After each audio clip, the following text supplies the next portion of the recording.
Apple കുട്ടീസിന്റെ ഇന്നത്തെ വീഡിയോയിലേക്ക് എല്ലാവർക്കും ഒരിക്കൽ കൂടി സ്വാഗതം. ഇന്ന് നല്ല മഴയൊക്കെയാണ് അല്ലേ? അപ്പൊ നമുക്ക് ഇന്ന് എന്ത് ചെയ്യാം, ഒരു ഫ്രഞ്ച് ഫ്രൈസും മയോണൈസും ഉണ്ടാക്കാം. അപ്പൊ ഇന്നത്തെ വീഡിയോയില് ഇത് രണ്ടുമാണ് നമ്മൾ ഉണ്ടാക്കാൻ പോകുന്നത് കേട്ടോ. അപ്പൊ നമ്മുടെ വീഡിയോയിലേക്ക് കിടക്കാം. അപ്പോൾ നമ്മുടെ അടുക്കളയിലെത്തി. ഇനി നമുക്ക് ഇന്ന് ഫ്രഞ്ച് ഫ്രൈസും മയോണൈസും ഉണ്ടാക്കാം. അപ്പൊ മയോണൈസ് എന്ന് പറയുമ്പോൾ അതിൽ നല്ലതൊന്നല്ല അല്ലെ ശരീരത്തിന്. അപ്പൊ എന്നാലും നമുക്ക് ഇഷ്ടമാണ് ആ സംഭവം. അപ്പൊ ഞാൻ ഇന്ന് വിചാരിച്ചു, മുട്ട ഉപയോഗിച്ചിട്ടാണല്ലോ മയോണൈസ് ഉണ്ടാക്കുക. ഇന്ന് മുട്ട പുഴുങ്ങിയിട്ട് അതിന്റെ ആ വെള്ള ഉണ്ടല്ലോ, മുട്ടയുടെ വെള്ള എടുത്തിട്ടാണ് മയോണൈസ് ഉണ്ടാക്കുന്നത്. അപ്പൊ നമുക്ക് അങ്ങനെ ഒന്ന് ഉണ്ടാക്കി നോക്കാം ശരിയാവോ എന്നുള്ളത്. അപ്പൊ ഞാൻ ഇവിടെ ഉരുളൻകിഴങ്ങ് മുട്ട എടുത്തിട്ടുണ്ട്. 3 വലിയ ഉരുളക്കിഴങ്ങാണ് ഞാൻ എടുത്തിരിക്കുന്നത്. അതുകൊണ്ട് നമുക്ക് ഫ്രഞ്ച് ഫ്രൈസും അതുപോലെ മുട്ട എടുത്തിട്ടുണ്ട്, 5 മുട്ട. അപ്പൊ ഇതൊന്ന് പുഴുങ്ങിയെടുക്കാം. ഒപ്പം ഉരുളക്കിഴങ്ങ് തൊലി കളഞ്ഞ് അരിഞ്ഞെടുക്കാം.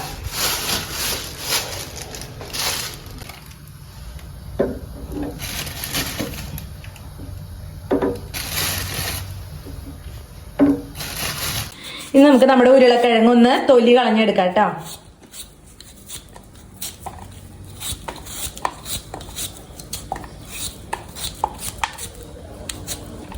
അപ്പൊ ഉരുളക്കിഴങ്ങ് തൊലി കളഞ്ഞെടുത്തിട്ടുണ്ട്. ഇനി നന്നായിട്ട് കഴുകിയെടുക്കാം കേട്ടോ.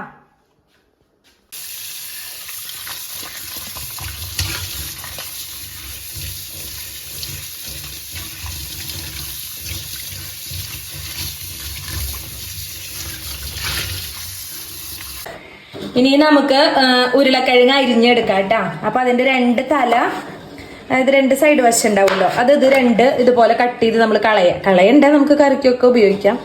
എന്നിട്ട് വേണം നമ്മളിത് അരിഞ്ഞെടുക്കാനായിട്ട്.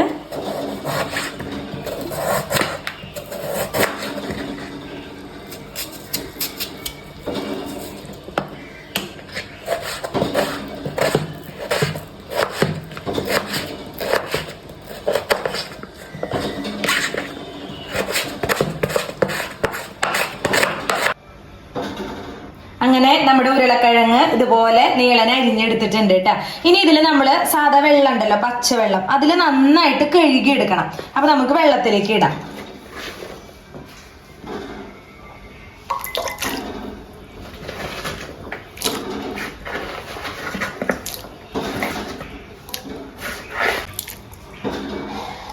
നമ്മൾ ഇതുപോലെ വെള്ളത്തിൽ ഇടുമ്പോഴേ വെള്ളത്തിന്റെ കളർ ഇങ്ങനെ മാറണ കണ്ടോ, ഇതാണ് നമ്മുടെ ഉരുളക്കിഴങ്ങിന്റെ സ്റ്റാർച്ച് എന്ന് പറയാ. അപ്പൊ അത് എന്താ പറയാ, നമ്മൾ ഇതുപോലെ 2-3 വട്ടം കഴുകി എടുത്തിട്ട് ഇതിലെ സ്റ്റാർച്ച് എല്ലാം നമ്മൾ കളഞ്ഞെടുക്കണം. എങ്കിലേ നമുക്ക് നല്ല ക്രിസ്പി ആയിട്ട് കിട്ടുള്ളൂ. അപ്പൊ നമുക്കിത് ഒരു 2-3 പ്രാവശ്യം ഇതുപോലെ നല്ല വെള്ളത്തിലിട്ടിട്ട് കഴുകിയെടുക്കാം കേട്ടോ. അപ്പൊ നമ്മളൊരു 3-4 പ്രാവശ്യം വെള്ളത്തിലിട്ട് കഴുകി എടുത്തു വിട്ടാ നമ്മുടെ ഉരുളക്കിഴങ്ങ്.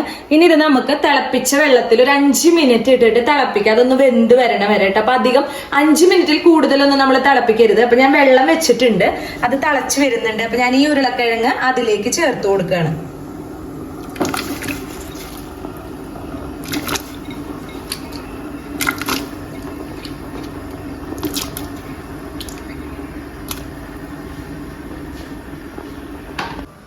ഇനി അതൊരു 5 മിനിറ്റ് തിളച്ച് കഴിയുമ്പോൾ നമ്മളത് ഊറ്റിയെടുത്തിട്ട് അതിന്റെ വെള്ളം നന്നായിട്ട് കളഞ്ഞെടുക്കണം. ടിഷ്യൂ പേപ്പറിലോ അല്ലെങ്കിൽ കോട്ടൺ തുണിയിലോ ഒക്കെ നമുക്ക് അങ്ങനെ ഒപ്പിയെടുക്കാം. അപ്പൊ ഞാനിവിടെ ഒരു ട്രേ എടുത്തിട്ടുണ്ട് കേട്ടോ. അതുപോലെ ഒരു ട്രേ എടുത്തിട്ട് അതിലൊരു ടർക്കി ഇങ്ങനെ വിരിച്ചു കൊടുക്കുകയാണ്. അപ്പൊ ഇതിൽ ഇട്ടിട്ട് നമുക്ക് ഇങ്ങനെ ഒപ്പിയെടുക്കാം. അപ്പൊ വെള്ളം പോവും. അപ്പൊ ഞാനിത് ഇവിടെ റെഡിയാക്കി വെച്ചിട്ടുണ്ട്. ഇനി ഉരുളക്കിഴങ്ങ് വേവട്ടെ.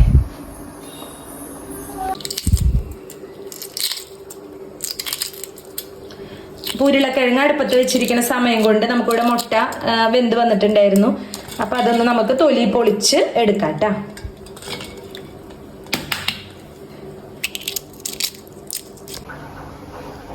അപ്പൊ നമ്മുടെ മുട്ടകള് തൊലിയൊക്കെ കളഞ്ഞെടുത്തിട്ടുണ്ട്. ഇനി ഇത് നമുക്ക് അതിന്റെ വെള്ളം മാത്രം എടുക്കണം കേട്ടോ. അപ്പൊ ഞാൻ വെള്ളം മാത്രമായിട്ട് എടുക്കട്ടെ.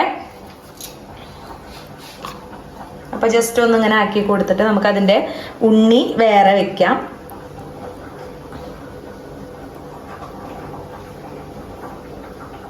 കണ്ടോ, ഇതുപോലെ എടുക്കാം കേട്ടോ. അപ്പൊ അതുപോലെ നമ്മൾ നമ്മുടെ മുട്ടയുടെ ഉണ്ണികൾ മാറ്റിയിട്ട് വെള്ളം മാത്രം എടുത്തിട്ടുണ്ട് കേട്ടോ. ഇനി ഇതുകൊണ്ടാണ് നമ്മൾ മയോണൈസ് ഉണ്ടാക്കാനായിട്ട് പോണത്. അപ്പൊ ഇതിവിടെ ഇരിക്കട്ടെ. ഇനി നമുക്ക് ഉരുളക്കിഴങ്ങ് ഊറ്റി എടുക്കാം. അപ്പൊ ഇതൊരു 5 മിനിറ്റ് തിളച്ചിട്ടുണ്ട് കേട്ടോ. അപ്പൊ ഞാൻ ഇതുപോലെ എടുത്തിട്ട് ഈ പാത്രത്തിലേക്ക് ഈ പാത്രത്തിലേക്ക് ഇട്ട് കൊടുക്കുന്നുണ്ട്. ഇനി ഇത് നമ്മുടെ ട്രേയിൽ ഞാൻ ടർക്കി വിരിച്ചു വെച്ചിട്ടുണ്ടല്ലോ, അതിലൊന്ന് ഇട്ട് കൊടുക്കാം കേട്ടാ. അപ്പൊ ദാ ഈ ഉരുളക്കിഴങ്ങ് നമുക്ക് ടർക്കിയിലേക്ക് ഇങ്ങനെ ഇട്ട് കൊടുക്കാം.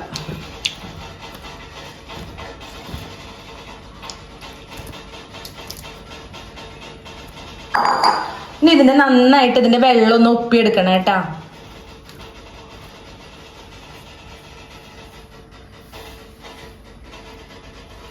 അപ്പൊ ഞാൻ ഈ ടർക്കിയുടെ ഈ സൈഡ് തന്നെ ഉപയോഗിച്ചിട്ട് ഇങ്ങനെ ഒപ്പി കൊടുക്കുന്നുണ്ട്. ഇല്ലെങ്കിൽ നിങ്ങളുടെ കയ്യിൽ ടിഷ്യൂ പേപ്പറോ വേറെ തുണിയോ ഒക്കെ ഉണ്ടെങ്കിൽ നമുക്ക് അതുകൊണ്ട് ഒപ്പി കൊടുക്കാം കേട്ടോ. അതിന്റെ വെള്ളം നന്നായിട്ട് കളയണം നമ്മള്.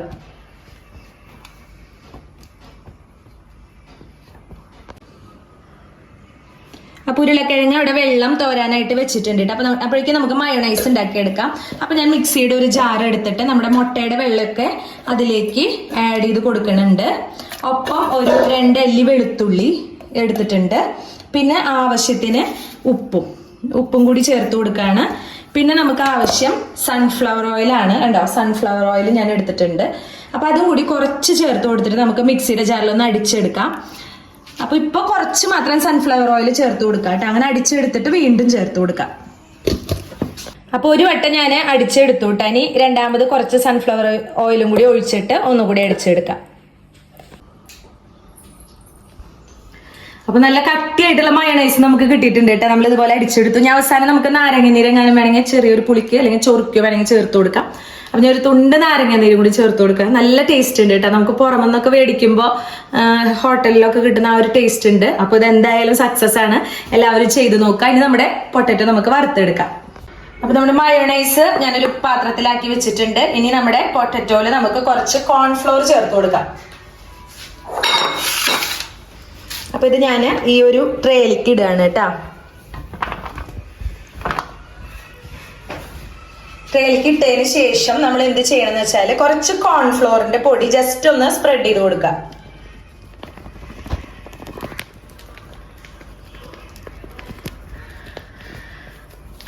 ഇത്രയും മതി കേട്ടോ. നന്നായിട്ടൊന്നും വേണ്ട, ഇത്ര ഇട്ടിട്ട് ജസ്റ്റ് നമ്മൾ ഇങ്ങനെ നന്നായിട്ട് സ്പ്രെഡ് ആക്കി കൊടുക്കുക. പിന്നെ ഞാനിതിൽ ഉപ്പ് ചേർത്തിട്ടില്ല. വേണ്ടവർക്ക് വേവിക്കുമ്പോൾ ഉപ്പ് ചേർത്ത് കൊടുക്കാം. ഞാൻ അവസാനമാണ് ഉപ്പ് പൊടി സ്പ്രെഡ് ചെയ്ത് കൊടുക്കണേ. അപ്പൊ ഇത് ഇങ്ങനെ ആക്കിയിട്ട് നമുക്ക് ഫ്രീസറിൽ വെച്ച് കഴിഞ്ഞാൽ നമുക്ക് ഇടയ്ക്ക് എടുത്ത് ഫ്രൈ ചെയ്യാം. അങ്ങനെയാണ് ശരിക്കും നമുക്ക് സൂപ്പർ മാർക്കറ്റിലൊക്കെ കിട്ടുമല്ലോ പാക്കറ്റില്.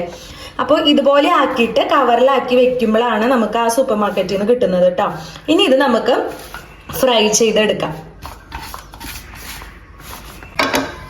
ഇനി ഫ്രഞ്ച് ഫ്രൈസ് ഉണ്ടാക്കാനായിട്ട് ഞാൻ പാൻ അടുപ്പിൽ വെച്ചിട്ടുണ്ട്. ഇനി നമുക്ക് ഓയിൽ ഒഴിക്കാം. വെളിച്ചെണ്ണയിൽ നമ്മൾ ഉണ്ടാക്കരുത് കേട്ടോ. അപ്പൊ നമുക്കൊരു നാടൻ ടേസ്റ്റ് വരും.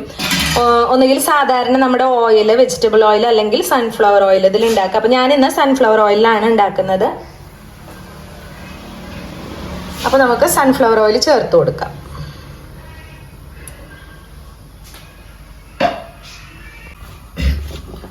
അപ്പൊ നമ്മുടെ ഓയിൽ ചൂടായി വന്നിട്ടുണ്ട്.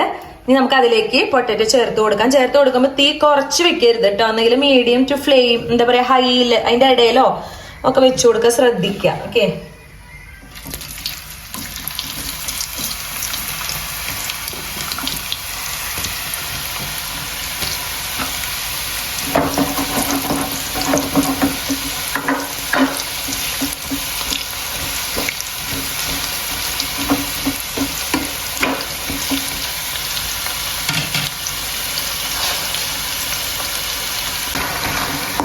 അപ്പൊ ഇതാ നമ്മുടെ ഫ്രഞ്ച് ഫ്രൈസ് ആയി വന്നിട്ടുണ്ട് കേട്ടാ. അപ്പൊ കണ്ടോ, കളറൊന്നും മാറാതെ നമുക്ക് കിട്ടും. അപ്പൊ ഞാനിവിടെ ടിഷ്യൂ പേപ്പർ ഒരു പാത്രത്തിൽ വെച്ചിട്ടുണ്ട്. അതിലേക്ക് ഇട്ട് കൊടുക്കുന്നുണ്ട് കേട്ടാ.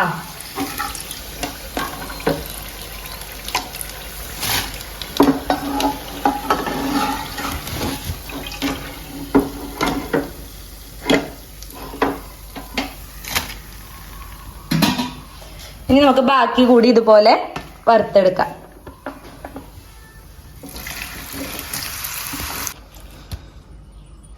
അപ്പൊ നമ്മളെല്ലാ ഫ്രഞ്ച് ഫ്രൈസും വറുത്തെടുത്തിട്ടുണ്ട് കേട്ടോ. ഇനി ഇതുപോലെ ഞാനൊരു പാത്രത്തിലേക്ക് ഇടുകയാണ്.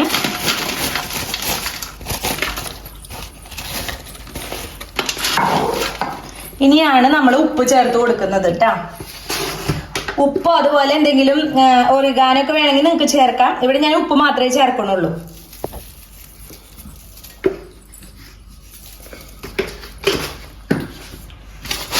കണ്ടോ, നല്ല ക്രിസ്പിയാണ്. സൗണ്ട് കേൾക്കുമ്പോൾ നിങ്ങൾക്ക് മനസ്സിലാവും.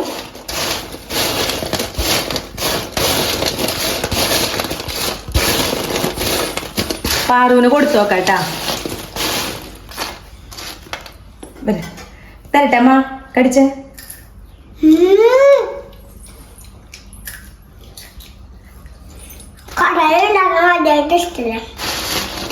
അപ്പൊ പാറു പറഞ്ഞ് കടയിൽ ഉണ്ടാക്കണ അതേ ടേസ്റ്റ്. അവള് പറയും എപ്പോഴും കറുക്കാത്ത ഉരുളൻകിഴങ്ങ് ഉണ്ടാക്കാൻ പറയട്ടെ. അപ്പൊ ഒന്ന് നമ്മള് കറുക്കാതെ നല്ല കളറുള്ള നല്ല ക്രിസ്പി ആയിട്ടുള്ള, സൗണ്ട് കേട്ടോ, നല്ല ക്രിസ്പി ആയിട്ടുള്ള ഫ്രഞ്ച് ഫ്രൈസും മയോണൈസും ഉണ്ടാക്കിയിട്ടുണ്ട്. ഇനി നമുക്ക് പാറുവിനും അച്ചുവിനൊക്കെ കൊടുക്കാം, കഴിക്കാം. ഓക്കെ,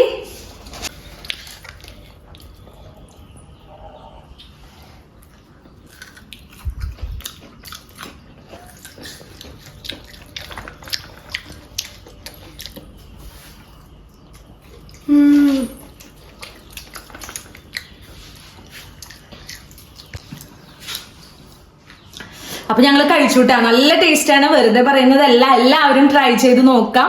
അതുപോലെ തന്നെ നമ്മുടെ വീഡിയോസ് കാണാനായിട്ട് മറക്കരുത് കേട്ടോ. അപ്പൊ എല്ലാവർക്കും ഇന്നത്തെ വീഡിയോ ഇഷ്ടപ്പെട്ടു എന്ന് വിചാരിക്കുന്നു. മറ്റൊരു വീഡിയോ ആയിട്ട് വീണ്ടും വരാം. Okay, by.